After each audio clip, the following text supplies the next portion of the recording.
Bismillahirrahmanirrahim. Assalamualaikum warahmatullahi wabarakatuh. Good morning, ladies and gentlemen. The Honorable Lecturer Dr. Haji Muhammad Inam Esa, MAG, and all of my friends. First of all, let's thank to God Allah Subhanahu wa Ta'ala who have given us the mercies and the blessing until we can meet together. Secondly, salawat and salam to our Prophet Muhammad Sallallahu Alaihi Wasallam, who has brought us from the darkness and to the lightness. Ladies and gentlemen, the presentation today it is about community participation in education policy, yaitu partisipasi masyarakat dalam kebijakan pendidikan. Now, I will read one by one our agenda today. That are the first agenda is opening. The second agenda is introduction. The third agenda is presentation. The fourth agenda is opinion, question, and answer. But we continue this session in WhatsApp group. And the last agenda is closing. Well, ladies and gentlemen, let's open our agenda by saying Basmalah together. Bismillahirrahmanirrahim. Thank you very much. For the next agenda is presentation. For the first presentation will be presented by me. Okay, exactly. In this agenda, I will talking about community participation in education policy, yaitu partisipasi masyarakat dalam kebijakan pendidikan. And here, we have two members. There are me, Ziana Sofa Arifin, and also my friend Hikmah Dewi Febriani.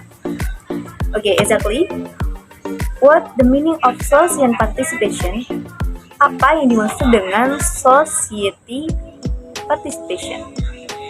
Participation in the Indonesian dictionary is participating in an activity manual according to Ali and Suprapta. Society is an existence that is alive, dynamic, and always evolving.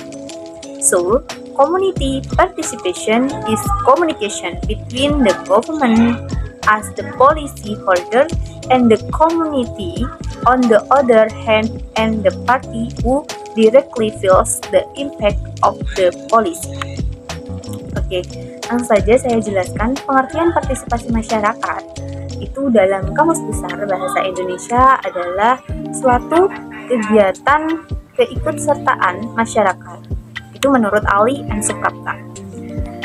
Dan juga menurut Ali dan Suprapta, tahun 2010 adalah eksistensi yang hidup, dinamis, dan selalu berkembang.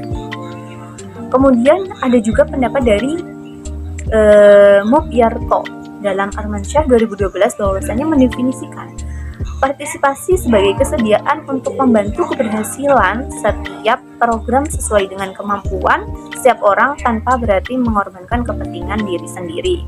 Nah, kemudian partisipasi masyarakat menurut Isbandi 2007 adalah keikutsertaan masyarakat dalam proses mengidentifikasikan masalah dan potensi yang ada di masyarakat, kemudian pemulihan dan pengambilan keputusan tentang alternatif solusi untuk mengetahui masalah pelaksanaannya dan mengatasi masalah yang ada di dalam masyarakat tersebut. Nah, dengan definisi di atas, maka dapat kita simpulkan bahwasanya partisipasi merupakan suatu proses komunikasi dua arah, yaitu yang dilakukan secara terus-menerus, dan dapat diartikan bahwa partisipasi masyarakat dan partisipasi pemerintah. Partisipasi masyarakat di sini merupakan komunikasi antara pihak pemerintah sebagai pemegang kebijakan dan masyarakat di pihak lain sebagai pihak yang merasakan langsung dampak dari kebijakan tersebut. Maka dari itu, dari pendapat center juga tersirat bahwasanya masyarakat dapat memberikan respon positif dalam artian mendukung atau memberikan masukan terhadap program atau kebijakan yang diambil oleh pemerintah. Namun, dapat juga menolak kebijakan tersebut. Jadi, jika ada suatu kebijakan yang tidak sesuai dengan masyarakat ataupun keadaan masyarakat tersebut, bolehlah masyarakat itu menolak kebijakan yang telah ditetapkan oleh pemerintah tersebut. Namun, harus sesuai dengan ataupun namun harus berdasarkan dengan penolakan yang logis sehingga bisa diterima oleh pemerintah. Kemudian kebijakan pendidikan itu dibuat dan diimplementasikan untuk memecahkan suatu masalah yang dihadapi oleh rakyat atau oleh masyarakat tersebut. Oleh karena itu, masalah-masalah rakyat yang bermaksud untuk dipecahkan, maka dibentuklah suatu kebijakan. Maka dalam pelaksanaannya memerlukan dukungan dan partisipasi rakyat ataupun masyarakat untuk menjalankan kebijakan-kebijakan tersebut. Nah, partisipasi ataupun peran masyarakat meliputi perseorangan, kelompok, keluarga, organisasi profesi, pengusaha, dan organisasi masyarakat, dan masih lain sebagainya. Selain itu, masyarakat juga dapat berperan serta sebagai sumber pelaksanaan dan penggunaan hasil kebijakan yang telah ditentukan oleh penentu kebijakan tersebut. Okay, the next slide is form of community participation in education policy, yaitu bentuk partisipasi masyarakat dalam kebijakan pendidikan. There are 5 forms of community participation in education policy. The first is financial participation, the second material participation, the third academic participation, and the fourth cultural participation, and the last is evaluation participation. Oke, mari kita jelaskan satu persatu bentuk partisipasi masyarakat dalam kebijakan pendidikan. Yang pertama itu tadi ada partisipasi finansial. Apa sih yang dimaksud dengan partisipasi finansial?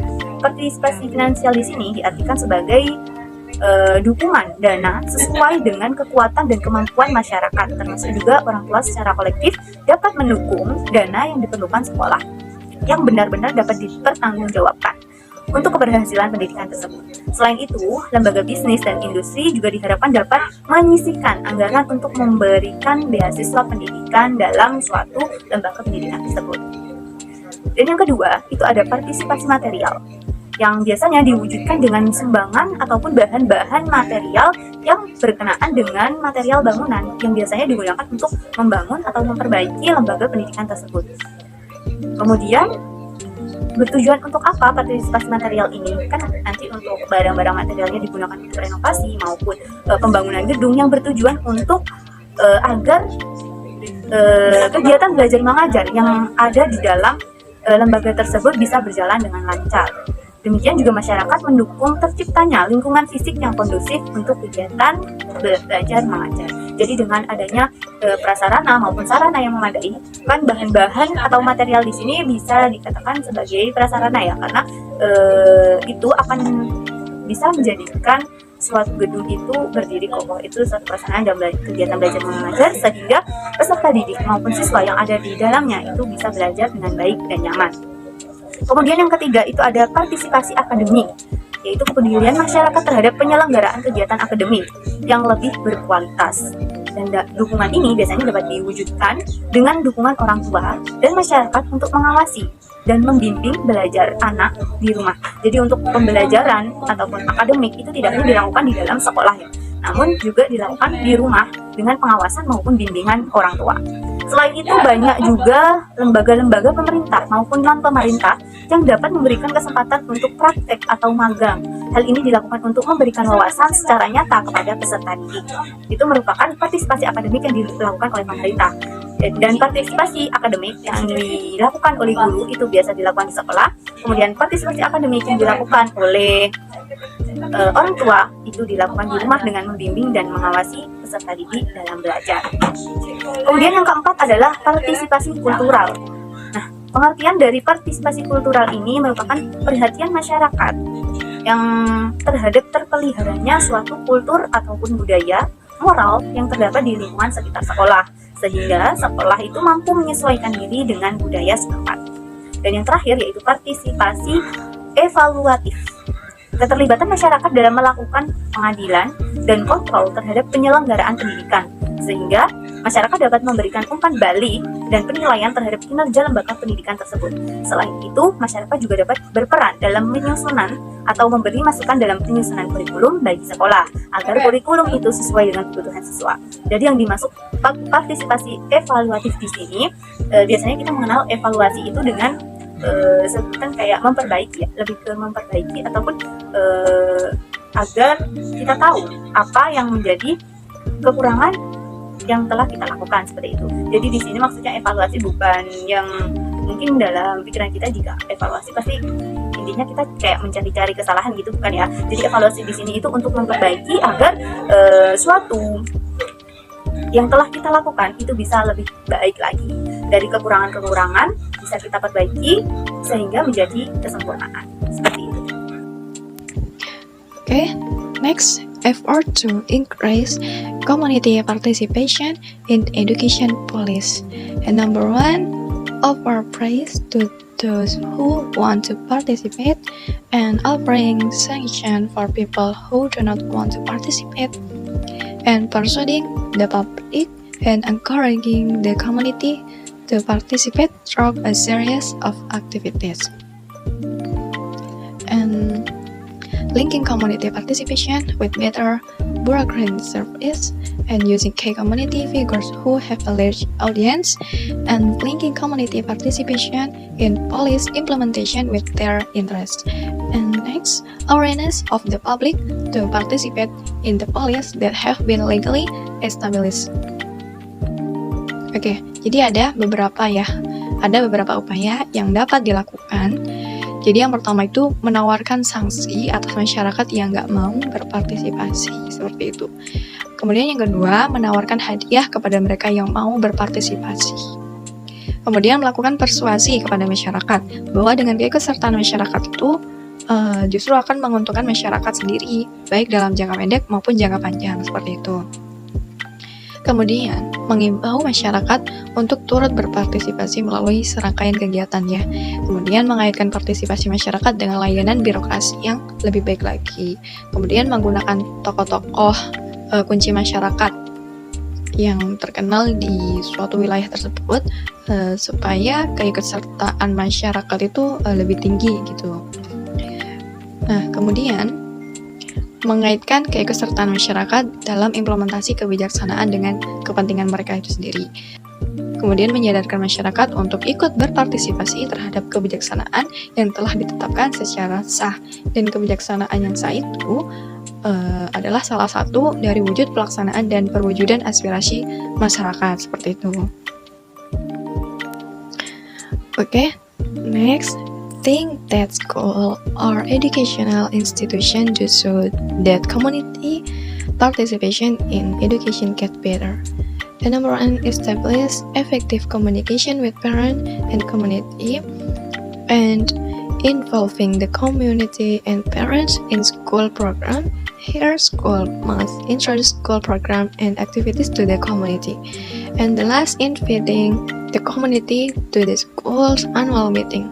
Nah, jadi ada beberapa yang dapat dilakukan sekolah atau lembaga pendidikan agar partisipasi masyarakat dalam dunia pendidikan itu semakin baik, semakin bagus, seperti itu. Nah, jadi yang pertama, menjalin komunikasi yang efektif dengan orang tua dan masyarakat. Jadi partisipasi orang tua dan masyarakat akan tumbuh jika orang tua dan masyarakat juga merasakan manfaat dan keikutsertaannya dalam program sekolah tersebut. Nah, jadi manfaat di sini dapat diartikan luas ya, termasuk rasa diperhatikan dan rasa puas karena dapat menyumbangkan kemampuannya bagi kepentingan sekolah. Nah, jadi prinsip menumbuhkan hubungan dengan masyarakat itu adalah saling memberikan kepuasan, dan salah satu jalan penting untuk membina hubungan dengan masyarakat itu adalah menetapkan komunikasi yang efektif. Oke, selanjutnya nomor 2, yaitu melibatkan masyarakat dan juga orang tua dalam program sekolah. Nah, di sini sekolah harus memperkenalkan program dan juga kegiatan sekolah kepada masyarakat. Supaya apa? Supaya masyarakat itu lebih mengenal dan dapat membantu program tersebut. Nah, selain itu, hal ini dilakukan supaya hubungan masyarakat dan sekolah menjadi lebih erat lagi. Diharapkan juga masyarakat dan sekolah mengadakan kerjasama dalam hari-hari besar agama, Selain itu juga, sekolah perlu memberitahu masyarakat tentang program unggulan sekolah agar menarik minat masyarakat tersebut. Kemudian yang terakhir, mengundang masyarakat dalam rapat tahunan sekolah. Jadi masyarakat itu perlu terus melakukan pemantauan dan juga evaluasi terhadap penyelenggaraan pendidikan. Nah, jadi dalam hal ini tuh tentu sekolah harus transparan dalam hal kurikulum pembelajaran sekolah dan juga tentang biaya penyelenggaraan sekolah. Nah, jadi hal ini dimaksudkan agar orang tua nggak hanya menerima informasi dari sekolah saja, tetapi masyarakat juga bisa memberikan informasi yang berkaitan dengan peserta didik agar pendidikan dapat berjalan dengan lancar. Jadi selain itu, sekolah juga dapat melibatkan masyarakat dalam pengambilan keputusan yang berkenaan dengan kebutuhan operasional maupun non-operasional sekolah, seperti itu. Nah, jadi di forum ini masyarakat dan sekolah itu saling bertukar pikiran ya, saling mengeluarkan ide atau gagasan dan juga menyampaikan permasalahan yang dihadapi baik oleh orang tua, murid ataupun sekolah ya. Jadi sekolah dan masyarakat dapat saling bahu-membahu dalam mengembangkan pendidikan tersebut. Jadi kurang lebih seperti itu. Saya kembalikan kepada moderator. Terima kasih. Okay, thanks for the presenters. Well, because we continue our discussion in WhatsApp group, so the opinion, question, and also answer section we continue over there in the WhatsApp group. Finally, we come to the last agenda.